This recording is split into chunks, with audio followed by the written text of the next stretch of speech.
नमस्ते, हाय, हेलो, कैसे हैं आप सब। चलिए कहानी शुरू करते हैं। जहाँ अमृता अपने कमरे में चली जाती है अविनाश की ऐसी बातें सुन।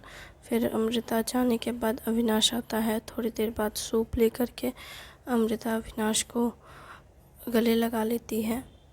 जैसे वो गले लगाती है, अविनाश कहता है सूप गिर जाएगा, जिस पर अविनाश को वो गले लगाए हुए खिड़की के पास लेकर जाती है। वहाँ खिड़की के पास टेबल रखा रहता है, वहाँ पे रख देता है। और फिर अमृता उसे फिर भी टाइटली गले लगाए रहती है और कहती है शुक्रिया। किस बात के लिए? जिस पर अमृता उसे बताती नहीं कि जो कुछ ऑफिस में हुआ मैं जानती हूँ कि वो सब तुमने किया, यहाँ तक कि शॉपिंग का भी प्लान। वो कुछ कहती नहीं है, बस कहती है शुक्रिया मेरी ज़िंदगी में आने के लिए। जिस पर अविनाश कहता है शुक्रिया तो मुझे तुम्हारा करना चाहिए, मुझे मौका देने के लिए। मैं जानता हूँ तुम्हारे लिए कितना मुश्किल है किसी के साथ रहना, लेकिन फिर भी तुमने मुझे मौका दिया, इस बात के लिए शुक्रिया, थैंक यू। फिर दोनों एक दूसरे को टाइटली हग किए रहते हैं और उसी टाइम पे उसकी माँ आती है। हालांकि वो दोनों को देखती है लेकिन वो कुछ नहीं कहती है, बस फिर उन्हें देख करके चली जाती है। और फिर वो सभी साथ में डिनर कर रहे होते हैं, जिस पर विजय और आनंद कहता है क्या वो दोनों नहीं आएंगे खाना खाने? अमृता को तो पता है कि वो सूप पी रही है, लेकिन क्या वो सूप पिलाए बिना नहीं आएगा?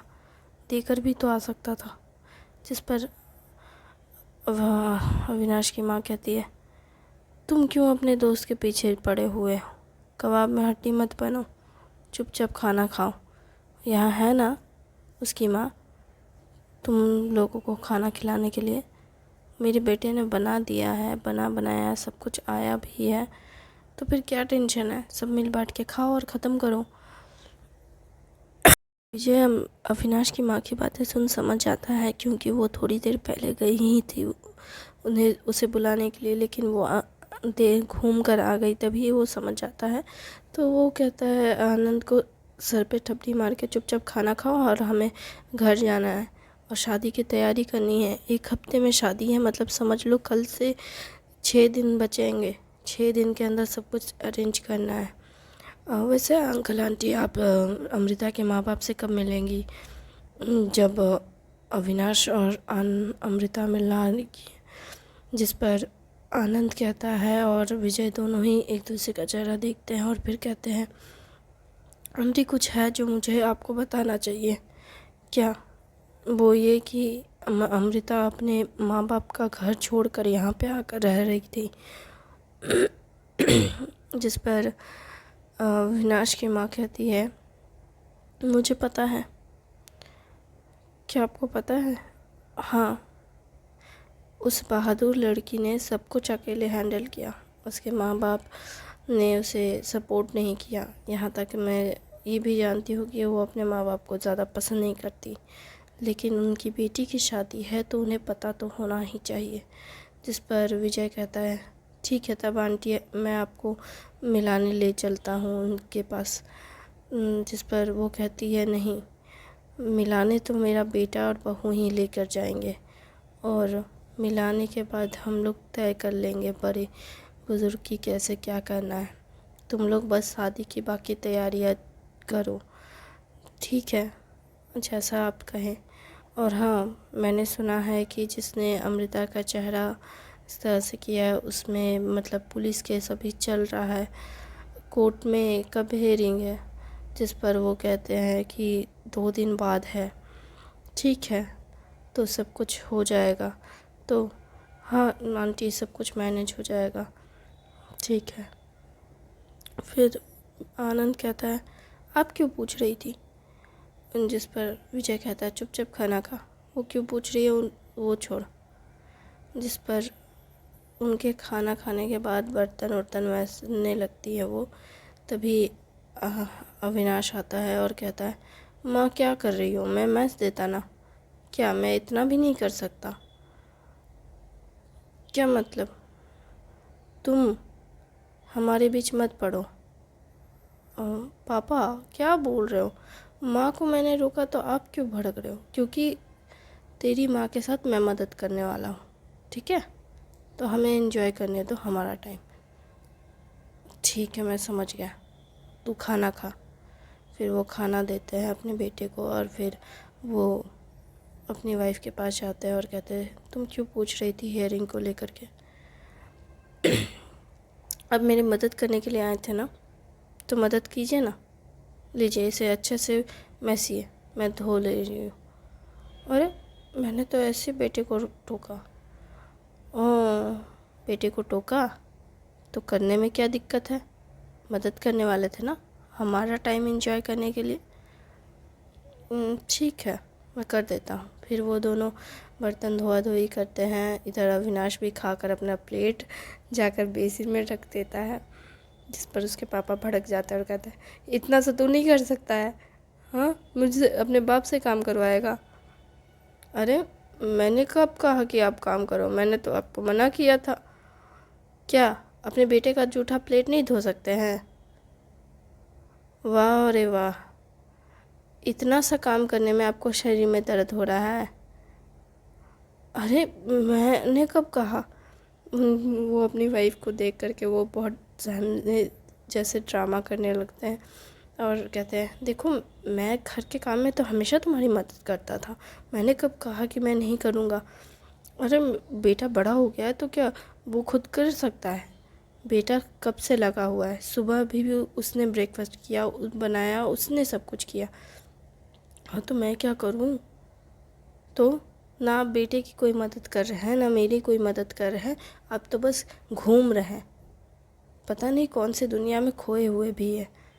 देखो, तुम ऐसा कुछ नहीं कह सकती।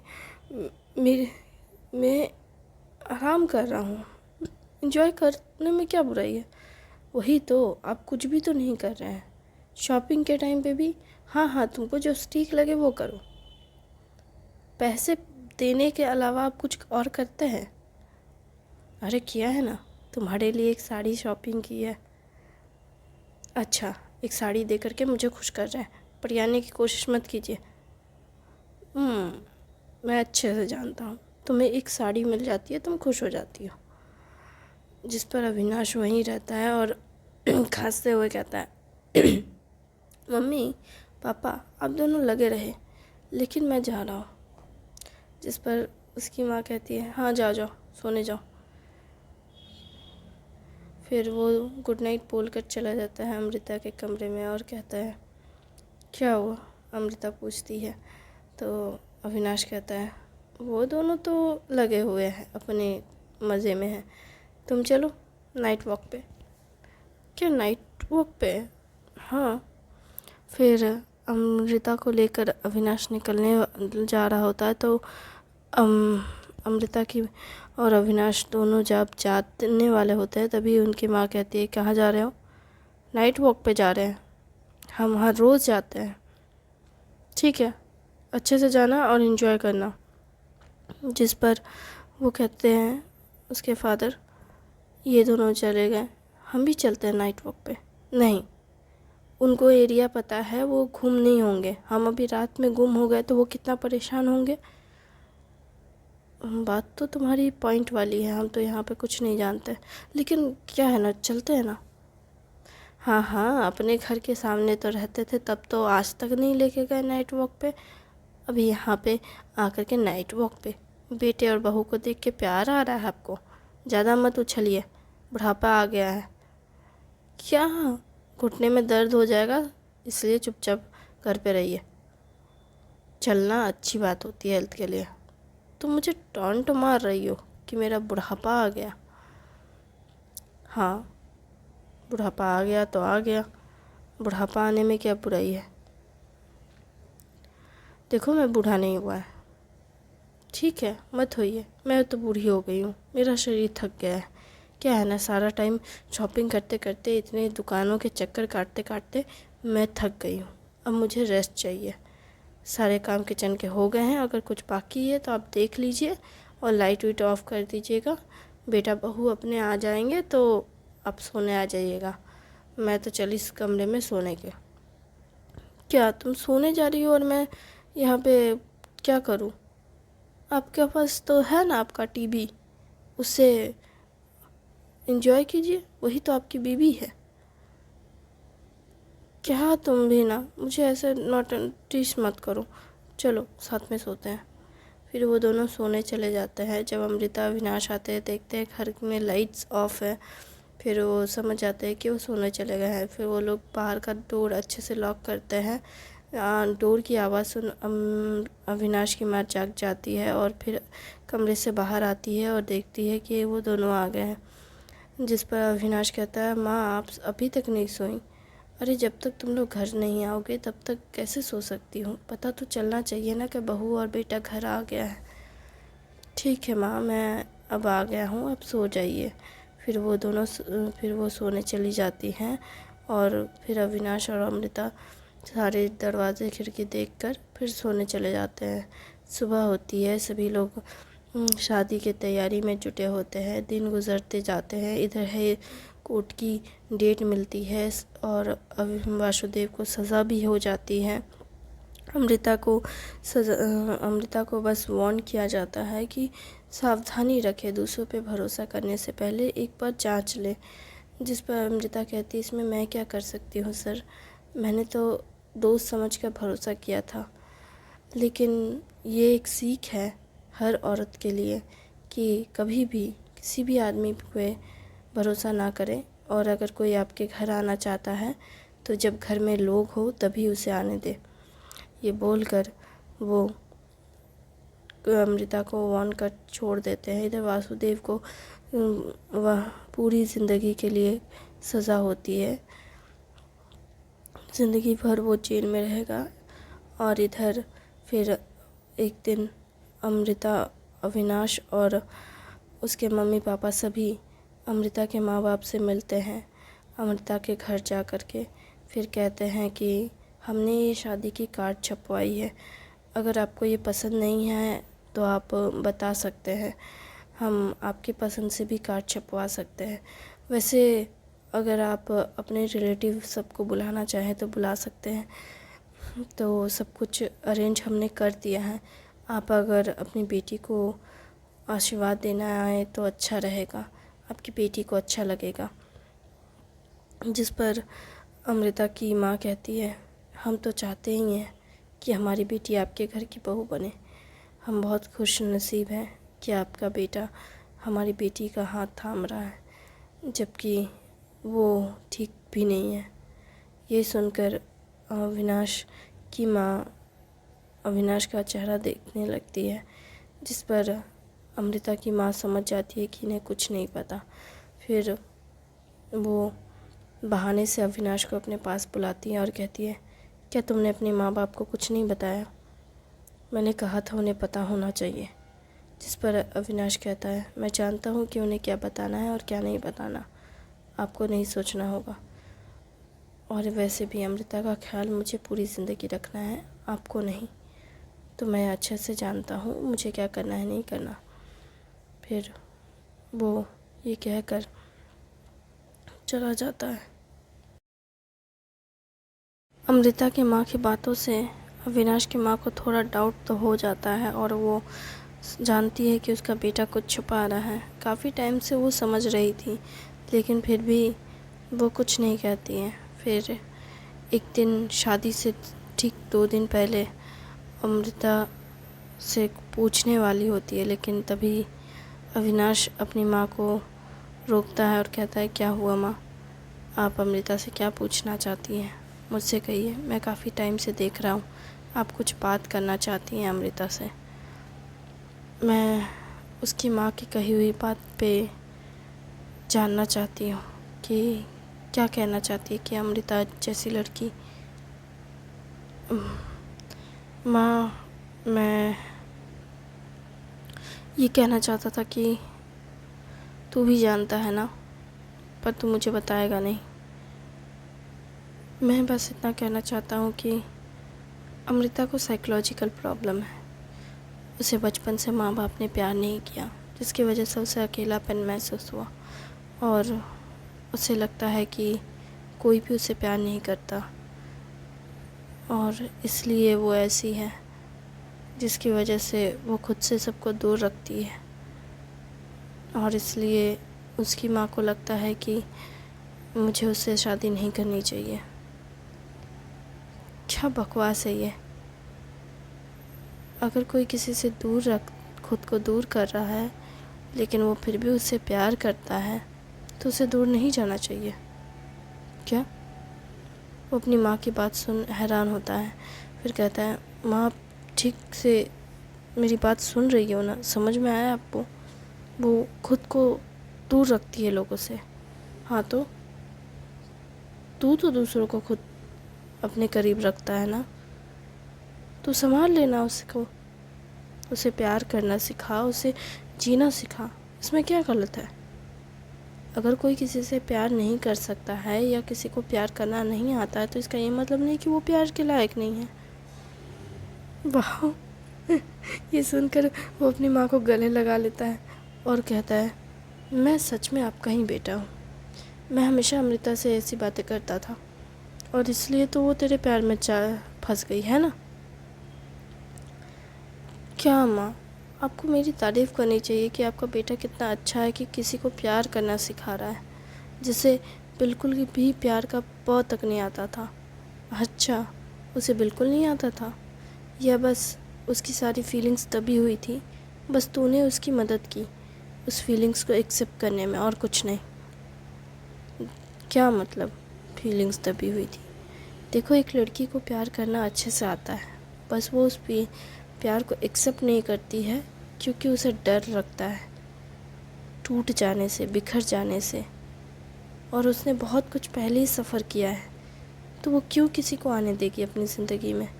क्यों खुद को चोट पहुंचने देगी? नहीं देगी। वो नहीं चाहती कि तू उसे चोट पहुंचाए, लेकिन फिर भी उसने हिम्मत दिखाकर तुझे अपनी ज़िंदगी में आने दिया। इसका मतलब समझता है कि वो तुझ पे कितना भरोसा करती है। हाँ, मैं समझता हूँ।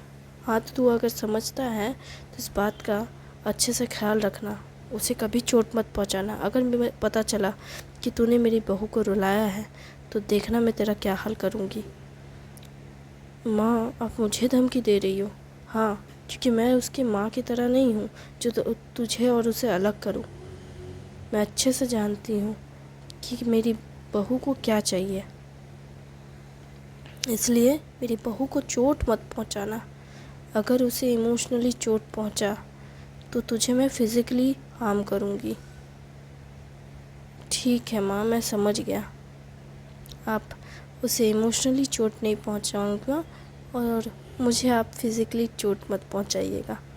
बिल्कुल ऐसा ही होना चाहिए, वरना घर में पड़ी हुई डंडे को तो देखा ही है तूने। देखिए माँ, उस खलमूसर से तो नहीं पीटेंगे ना आप? नहीं, उससे तो बिल्कुल नहीं पीटूँगी, बल्कि उसमें अच्छे से मिर्च लगा करके पीटूँगी। माँ, क्या पागलपन है। उसी टाइम उसके पापा आते हैं और कहते हैं, क्या हुआ? कुछ नहीं, आपको इससे कोई लेना देना नहीं है, आप जाइए, एंजॉय कीजिए। अरे एंजॉय ही करने आया हूँ, बेटे की हल्दी है, लेकर जाना है। ठीक है, जाइए आप लोग।